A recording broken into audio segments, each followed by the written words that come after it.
పశ్చిమ గోదావరి జిల్లా నర్సాపురం మండలం సీతారాంపురం సౌత్ గ్రామంలో కాలువ పక్కన నివసిస్తున్న వారి ఇంటిపైన భారీ వృక్షాలు పడడంతో నష్టపోయిన కుటుంబాలను స్థానిక ఎమ్మెల్యే బొమ్మడి నాయకర్ పలకరించారు. ఈ సందర్భంగా ఆయన మాట్లాడుతూ ప్రకృతి వలన నష్టపోయిన వారి కుటుంబాలను ప్రభుత్వ పరంగా ఆదుకుంటామని ఆయన అన్నారు. కాలువ ప్రక్కన నివసిస్తున్న వారికి ఇళ్ల స్థలాలు ఇచ్చే విధంగా కృషి చేస్తానని తెలిపారు. రుస్తుంబాద పంచాయతీలో ఒక కుటుంబం నష్టపోవడం జరిగిందని ప్రభుత్వ పరంగా ఆదుకుంటామని ఆయన తెలిపారు. కార్యక్రమంలో జనసేన, తెలుగుదేశం, బీజేపీ నాయకులు పాల్గొన్నారు.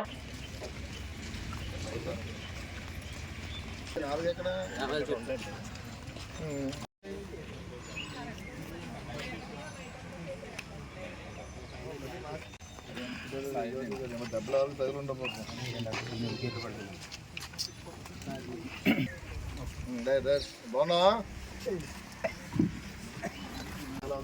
ఎవరికి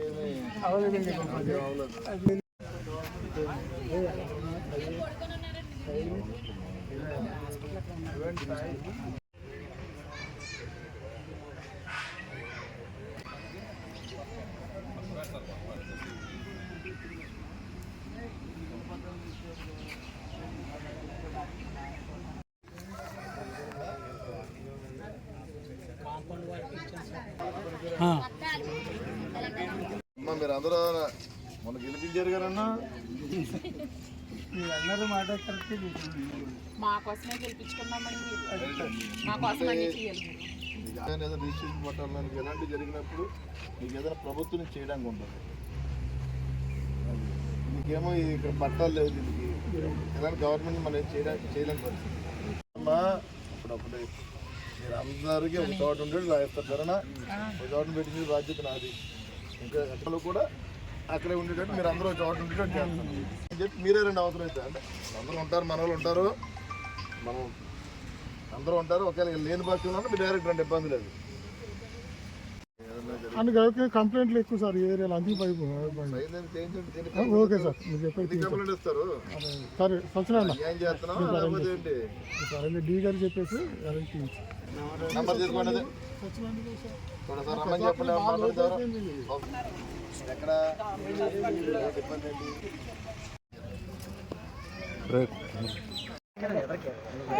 రైట్ ఓకే తీసుకుని ఎలా ఇస్తారు మీకు అవునమ్మా, ఏదైనా డెత్ సర్టిఫికేట్ వస్తుంది తర్వాత వస్తుంది కదా. మరి గ్రామానికి సంబంధించినటువంటి గ్రామస్తులందరికీ కూడా ధన్యవాదాలు తెలియజేసుకుంటున్నా. మరి ఏదైతే సీతారాంపురం సౌత్లోంచి కొత్తపేట గ్రామం మరి జంగాలు మొత్తం కాలువ గట్ట అంతా ఏంటంటే ఇక్కడ మరి బడుగు బలహీన వర్గాలకు సంబంధించినటువంటి జంగాల సమాజం నుంచి మరి కుటుంబాలు కూడా దాదాపు ఇంచుమించు ఒక 30 కుటుంబాలు మరి ఇక్కడ కాలువ గట్టును కూడా జీవన విధానం చేస్తున్నారు. నిజంగా దురదృష్టవశాత్తు ఏంటంటే నిన్న జరిగినటువంటి ఈ నిన్న వర్షాలు కానీ గాలి కానీ వేయడం వల్ల మరి చూశారు కదా మీరు అందరూ కూడా ఇక్కడ చూడండి, చెట్లు కానీ ఇక్కడ ఇళ్ళ మీద పడిపోయి వాళ్ళందరూ కూడా పాపం 2-3 కుటుంబాలకు ఇబ్బందికర పరిస్థితి ఎదుర్కొంది. మరి ఇక్కడ చూడడానికి వచ్చాం మేము కూడా చూడడానికి. అదేవిధంగా వీళ్ళకి ఏంటంటే ఇక్కడ ఉన్న గ్రామస్తులందరూ కూడా ఇప్పుడు ఇళ్ల పట్టాలు ప్రభుత్వం నుంచి ఎక్కడ కూడా అందుకోలేదు. వీళ్ళకి ఏదో కొంతమందికి వేరే చోటన ఇక్కడ ఉన్న వాళ్ళు వేరే చోటన గతంలో జరిగింది.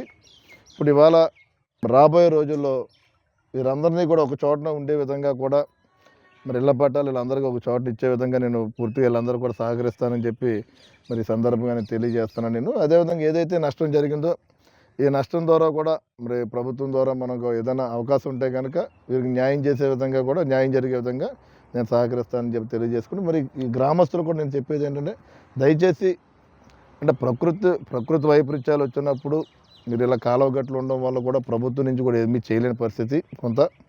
అదేవిధంగా మీకు పట్టాలు ఇచ్చినప్పుడు ఉంటే కనుక మీరు పూర్తిగా అక్కడికి వెళ్ళి మరి ఏదైనా ఇబ్బంది ఉన్నా సరే మీరు సహకరించడానికి ఉంటే దయచేసి మీ అందరూ కూడా ఏదో ఒక చోటనికి వెళ్ళి మీరు అందరూ ఒక చోటన ఉంటే కనుక మీ అందరి జీవితాలు బాగుంటాయి. అదేవిధంగా మరి పిల్లలను కూడా చదువుకునే విధంగా కూడా పూర్తిగా మేము అన్ని రకాల నుండి సహకరిస్తాం. దాదాపుగా ఇక్కడ 30 కుటుంబాల పైచీలకి ఇక్కడ ఉన్నారు. ఇక్కడ కొంతమందికి గతంలో కొన్ని చోట్ల మరి ఏదైతే మరి మాధవ్ నాయుడు గారు ఇచ్చిన కాలనీలు అక్కడ ఇచ్చారన్నారు. మరి మిగతా రిమైనింగ్ ఎవరైతే ఉన్నారో నేను అధికారులతో మాట వాళ్ళందరికీ కూడా ప్రతి ఒక్క కుటుంబానికి పట్టా ఇచ్చే విధంగా అదేవిధంగా వీళ్ళందరినీ ఒక చోటను చేర్చే విధంగా. ఎందుకంటే వీళ్ళ వ్యాపార విధానం అంతా ఒక రకంగానే ఉంటుంది. అందరూ కలిసి కుటుంబాలతో కలిసి మెలిసి వ్యాపారం చేసుకునే విధానం అందరూ ఒక చోట నుండి ఒకరికొకరు కోఆర్డినేట్ చేసుకుంటారు కాబట్టి అంటే ఇళ్ళ దగ్గర కూడా ఎవరు ఉండరు. ఏంటంటే దీనికి వాస్తవంగా ఏంటంటే ప్రతి ఒక్కరు కూడా పిల్లల్ని వదిలేసి మొగుడు పిల్లలు అందరూ కూడా వాళ్ళ ఫీల్డ్లోకి వెళ్ళిపోయి వాళ్ళ వ్యాపార జీవన విధానం వాళ్ళు చేసుకుంటారు. ఇది కుటుంబాలు అందరూ కొంతమంది పెద్దోళ్ళు ఎవరిని ఉండి వాళ్ళ పిల్లల్ని వాళ్ళకి అప్పచెప్పి బాధ్యతను వాళ్ళకి అప్పచెప్పే విధంగా ఉంటుంది కాబట్టి వీళ్ళందరినీ మనం ఒక చోటన ఇళ్ల స్థలాలు ఇస్తే కనుక బాగుంటుందన్న ఆలోచన దాన్ని నేను పూర్తిగా సహకరిస్తాను చెప్పి సందర్భంగా ఇలా అందరూ కూడా తెలియజేస్తాను.